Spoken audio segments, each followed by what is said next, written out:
Breaking news, সরকারি চাকরিজীবীদের নবম পে স্কেল নিয়ে বড় ধাক্কা। এই খবরটি আজকে প্রকাশ করা হয়েছে। এখানে সরকারি চাকরিজীবীদের যে নবম পে স্কেল নিয়ে তাল বাড়ানো হচ্ছে, এখানে বড় ধাক্কার কথা বলা হয়েছে। এ প্রসঙ্গে বিস্তারিত কি বলা হয়েছে আপনাদের মাঝে জানিয়ে দেওয়ার চেষ্টা করব। আশা করি ভিডিওটি মনোযোগ সহকারে শেষ পর্যন্ত দেখার চেষ্টা করবেন। আর আমাদের চ্যানেলটিতে নতুন হয়ে থাকলে অবশ্যই চ্যানেলটি সাবস্ক্রাইব করে রেখে পাশে থাকা বেল আইকনটি অন করে রাখবেন। আমরা আমাদের চ্যানেলটিতে প্রতিনিয়ত সকল চাকরিজীবীদের সরকারি চাকরিজীবীদের পে স্কেল সংগঠিত সকল আপডেট নিউজগুলো প্রকাশ করে থাকি। এই খবরটি আজকে প্রকাশ করা হয়েছে। এখন দেখি বিস্তারিত।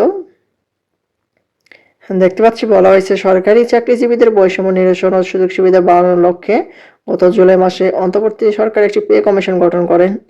6 মাসের মধ্যে সুপারিশ জমা দেওয়ার বাধ্যবাধকতা রেখে এ বিষয়ে প্রজ্ঞাপন জারি করা হয়। পরবর্তী সময়ে অর্থ উপদেষ্টা সালেউদ্দিন আহমেদ এ সরকারের মেয়াদী নবম পে স্কেল বাস্তবায়নের ইঙ্গিত দিয়েছিলেন।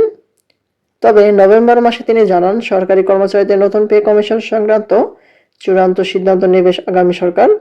এতে সরকারি কর্মচারীদের মধ্যে অসন্তোষ দেখা যায়।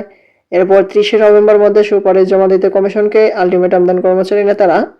কিন্তু এখন পর্যন্ত নবম পে স্কেলের কোনো সুপারিশ দাখিল করা হয়নি। এছাড়া কর্মচারীরা গত 15 ডিসেম্বর মধ্যে নবম পে স্কেলের গেজেট প্রকাশের দাবি জানালেও সরকারের পক্ষ থেকে এ বিষয়ে এখনো কোনো আনুষ্ঠানিক ঘোষণা আসেনি।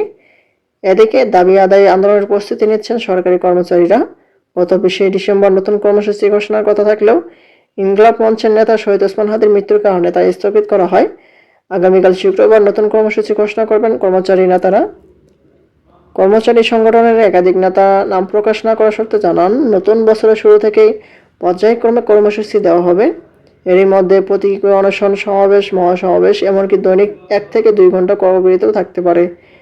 নির্দিষ্ট তারিখ কর্মসূচি সংবাদ সম্মেলনের মাধ্যমে জানানো হবে। এর আগে বাংলাদেশ সরকারি কর্মচারী দাবি আদায় ঐক্য পরিষদ জানায়, সরকারি চাকরিজীবী বিধিমালা শৃঙ্খলার বাইরে কোনো কর্মসূচি দেওয়া হবে না। সংগঠনটির সভাপতি ওয়ারেস আলী বলেন, প্রজাতন্ত্রের কর্মচারী হিসেবে আমরা বিধিমালা ও শৃঙ্খলার মধ্যে কর্মসূচি পালন করব, এর বাইরে কর্মবিরতি দেওয়া হবে না।